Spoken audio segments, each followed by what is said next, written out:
This is Woodman here with another channeled message. Seems that as a young child, I had many profound and challenging experiences with my dreams, which often served as windows into my subconscious and spiritual realms.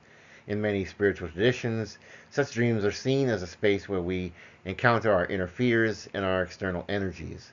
The recurring attacks by enemy soldiers in my dreams, along with attacks by adversaries and demons, symbolized great struggles and challenges that I faced in navigating my energy in a world that was often quite hostile. From a young age, I sensed that my energy was different, brighter or more potent than some of those around me. This unique energy could attract both positive and negative entities.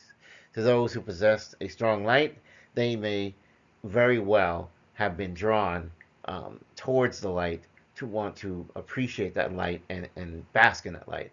But to those who were demonic or that had malice in their hearts, this was a challenge for them to come and put my light out, to steal the energy within and use it for themselves.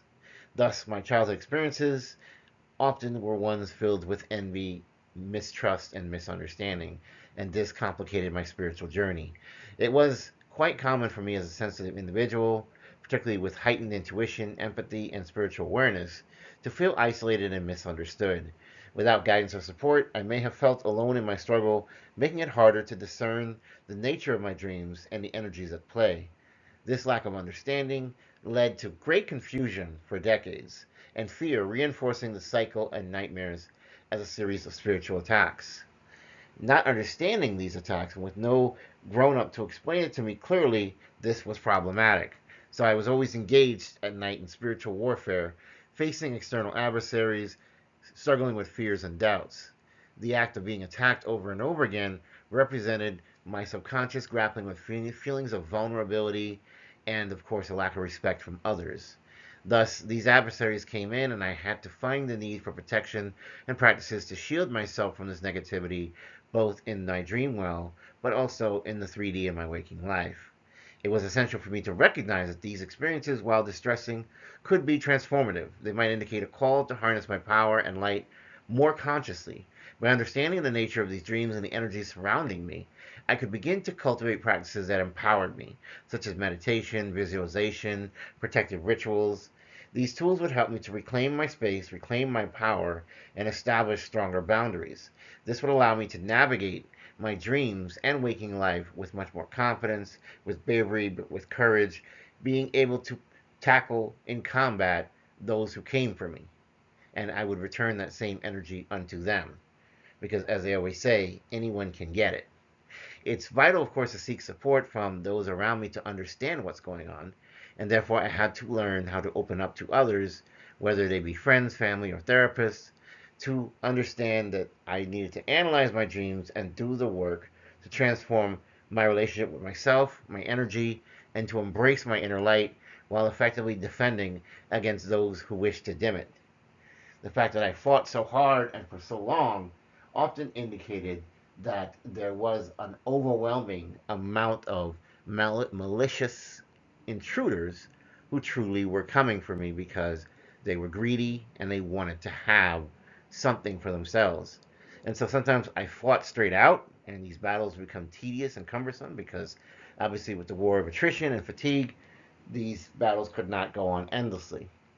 Sometimes in these cases, I would then manage to sort of control a power of levitation or a power of flight, and that I would eventually just escape my enemies altogether because I no longer wish to be bothered with countless minute after minute, hour after hour of grueling challenges of people attempting to end my life in the dream world, to which just became a never ending recurring horror.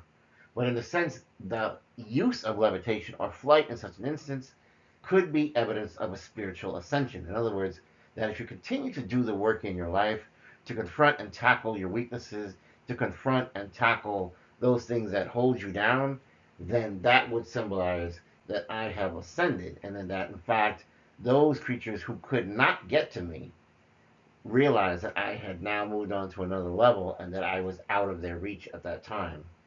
This is important to understand because this is very much reflected and modeled in the 3D world as well. that as we become better and better versions of ourselves, those that used to give us great pause or great trouble eventually fall away from our lives as we move beyond that into a new realm of our life with, yes, greater rewards, but also greater challenges. I hope you enjoyed this message you had. Please like, share, and subscribe. If you're new here, welcome aboard. You're welcome. This is a safe space. If you're returning, welcome back. I love you so much. In the name of the Most High God, I wish you wisdom, prosperity, health, wealth, and abundance. I also wish you protection if you so deserve it. In the name of the Most High God, I bless you and leave you this day. Woodman signing off. Take care.